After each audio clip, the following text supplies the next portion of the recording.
پہلے اسرائیل نے ایران پہ حملہ کیا، اس کے بعد امریکہ بھی اس جنگ میں شامل ہو گیا ہے۔ تمام تر صورتحال پر بات کریں گے۔ ہمارے ساتھ موجود ہیں ایئر کموڈور خالد چشتی صاحب۔ خالد صاحب، بہت شکریہ آپ کے وقت کا۔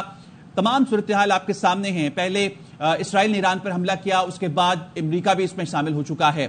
خطے پر اس کے کیا اثرات دیکھتے ہیں آپ؟ یہ بہت خطرناک صورتحال ہے، اور امریکہ جس کو ہم سمجھ رہے تھے کہ شاید اتنی جلدی نہیں کودے گا، اور وہ اس کے جمپ ان کرنے سے ایک بالکل ڈائمینشن دوسری ہو گئی ہے۔ اس کا مطلب one of the leading super power اس میں شامل ہے اگینسٹ ایران، اور obviously ایران کے لیے یہ بہت بڑا ایک چیلنج بھی ہے۔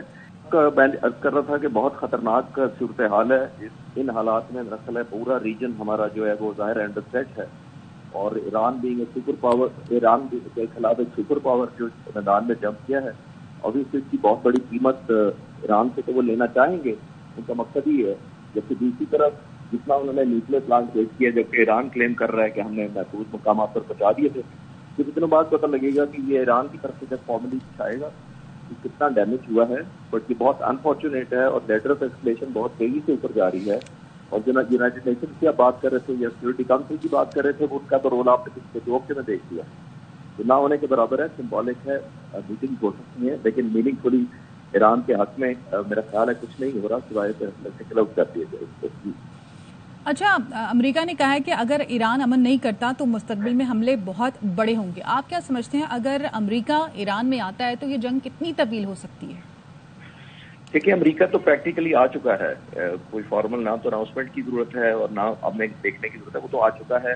اور یہ ایک اور اظہار، میں اس کو ایک اور اینگل دیکھ رہا ہوں کہ اس کا مطلب ہے کہ یہ جتنا ڈیمیج اسرائیل کو کر رہا تھا ایران، وہ ایران کے خلاف اس کا ڈیمیج میرا خیال اسرائیل سے مینج نہیں ہو پا رہا تھا، تو اس کو انوالو انہوں نے کرنا مجبوری سمجھا، کیونکہ جتنی ڈسٹرکشن ہو رہی تھی، جتنا وہ ایسکلیشن کر رہے تھے، جس سپیڈ پر لوگوں کا ول یا مورائل ٹوٹ رہا تھا، ایک لانگ اسٹینڈنگ ان کے پاس ایک سینس آف سیکورٹی تھا اسرائیل کے عوام میں، کیونکہ انہوں نے اس طرح کے حملے کبھی دیکھے نہیں تھے۔ تو مجھے لگ رہا تھا، اور میں پہلے دن سے یہ کر رہا ہوں، مختلف چینل سے یہی میں بات کر رہا ہوں کہ دیکھیے ان کی ول جو ہے یا ڈٹرمنیشن ہے وہ ٹیسٹڈ نہیں تھی اسرائیلی لوگوں کی۔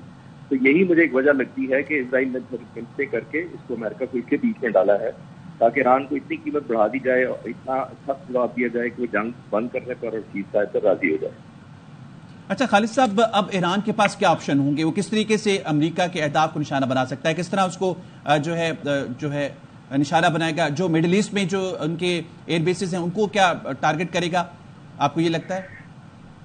دیکھیے، بہت اس کے پاس تقریباً 19 بیسز ہیں یا اسٹیشنز ہیں امریکہ کے پاس مڈل ایسٹ میں، سب سے بڑا قطر میں ہے۔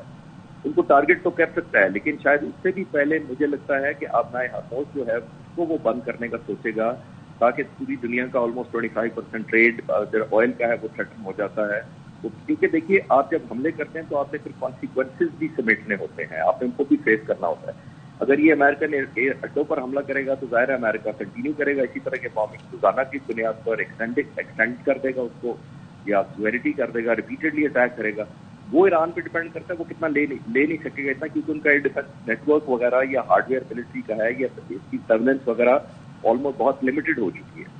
تو اس کی قیمت شاید ایران میں، مجھے لگتا ہے کہ شاید اسٹارٹ ایسی چیز سے کریں گے جس پر وہ فوکس کر سکیں اور جس کو وہ مینٹین بھی کر سکیں، یعنی انفورس کر سکیں۔ اگر وہ کہیں کہ ہم نے ہارموز کو بلاک کرنا ہے تو شاید وہ ان کے لیے، ان کی نیوی کے لیے زیادہ آسان ہو ایز کمپیئر ٹو چند امریکن اڈوں پر حملہ کر کے، اور اس کے بعد ظاہر ہے ریٹیلیشن شروع ہو جائے گی جو نہ رکنے والا سلسلہ ہوگا۔ اور اگر ایران خطے میں امریکی مفادات کو نشانہ بناتا ہے تو ان ممالک کا کیا رد عمل ہوگا، اور اس کے علاوہ چین اور رشیا کا کیا کردار دیکھ رہے ہیں آپ؟ دیکھیے، ان ممالک کو تو رد عمل پہلے بھی ہم نے دیکھ لیا، موسٹلی جو عرب ملک ہیں یا جن میں ان کا ہے پریزنس ہے امریکن کی اڈوں کی موجودگی جو ہے یا کسی اور اسٹیشن کی شکل میں، ان کا تو پہلے ہی ظاہر ہے کہ نیوٹرل سا اسٹینس ہے، وہ بہت زیادہ ایران کو سپورٹ نہیں کر پا رہے۔ جبکہ دوسری طرف آپ کہہ رہی ہیں کہ چائنا اور رشیا، وہ ان کو بہت پہلے آنا چاہیے تھا، لیکن شاید وہ بھی overall rules of the game جو سو کالڈ یونائٹڈ نیشنز کے ہیں ان کو پڑھ کے شاید وہی بائٹ بائی کر رہے ہیں ابھی تک، جبکہ اس ایریا میں خطے میں تو جو rules of the game follow ہی نہیں ہو رہے، کوئی ایتھکس مورالٹی اور یونائٹڈ نیشنز کے کانسٹیٹیوشن کو اس کو پڑھ ہی نہیں رہا۔ لیکن مجھے لگتا ہے کہ ابھی تک چائنا اور رشیا نے اس طرح انوالومنٹ نہیں کی، جس طرح وہ کرتے تو شاید ایک ڈیٹرنس پیدا ہوتی ہے امریکہ کے لیے، اور شاید یہ رک جاتا پہلے۔ لیکن کیونکہ امریکہ نے بھی 2 ہفتے یہ ذاتیت کا تقریباً ٹیسٹ کیا ہے ان کے رسپانس کو رشیا اور چائنا کے، جب انہوں نے دیکھا کہ وہ میوٹڈ قسم کا ہے اور یونائٹڈ سیکورٹی کاؤنسل تک ہے یا بیانات کی حد تک ہے،